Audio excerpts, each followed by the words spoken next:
بسم اللہ الرحمن الرحیم۔ ایک اور غزل آپ کے ساتھ ڈسکس کرتا ہوں۔ اس کا مطلب ہے کہ تم جو کہتے تھے کہ پھولوں سے بہل جاؤ گے، تم جو کہتے تھے کہ پھولوں سے بہل جاؤ گے، سوکھے پتوں کی طرح دل کو مسل جاؤ گے۔ زندگی میں آپ کو کبھی ایسے لوگ بھی ملتے ہیں کہ آپ کو دیکھ کر لگتا ہے کہ آپ ان کو ایک پھول دیں گے تو یہ اس سے بہل جائیں گے، اس لیے کہ آپ کے دل میں ان کے بارے میں شگفتہ گمان ہوتا ہے۔ آپ کے دل میں گمان یہ ہوتا ہے کہ یہ وہ شائستہ، یہ وہ خوبصورت لوگ ہیں جو پھول کی مہک کو بھی انجوائے کریں گے، اور وہ پھول سوکھے گا بھی تو شاید اسے کتابوں میں رکھیں گے، اسے سنبھال کے رکھیں گے۔ لیکن جب آپ کسی تکلیف میں ہوتے ہیں اور آپ کا دل سوکھ رہا ہوتا ہے، جب آپ تنہا ہوتے ہیں، جب آپ پیاسے ہوتے ہیں، تو ایسے وہ لوگ سوکھے پتوں کی طرح آپ کو اپنے قدموں کے تلے روند کر چلے جاتے ہیں۔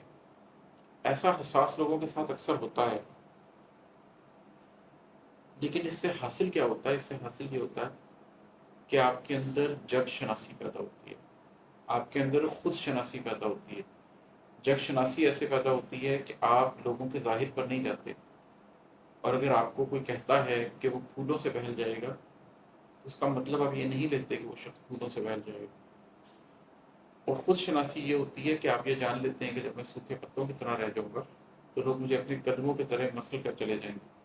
تو پھر غم آتا بھی ہے تو آپ سوکھے پتے کی طرح نہیں ہوتے، آپ اپنے آپ کو سنبھال لیتے ہیں۔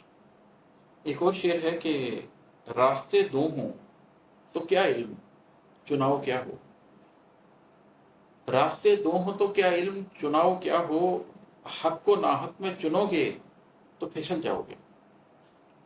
نبی کریم صلی اللہ علیہ وسلم کی ایک حدیث ہے کہ آپ صلی اللہ علیہ وسلم زمین پر سیدھی لکیر کھینچ کے مٹی پہ صحابہ کرام کو بتایا کرتے تھے کہ صراط مستقیم ایسے ہوتی ہے، ایک سیدھی لکیر کی طرح۔ میں نے اپنی زندگی میں بہت سال ایسے گزارے ہیں جس میں مجھے خود بھی نہیں پتا تھا، لیکن انکانشیسلی مجھے ایسی چیزیں بڑی پسند تھیں جن میں دو راہے ہوتے ہیں۔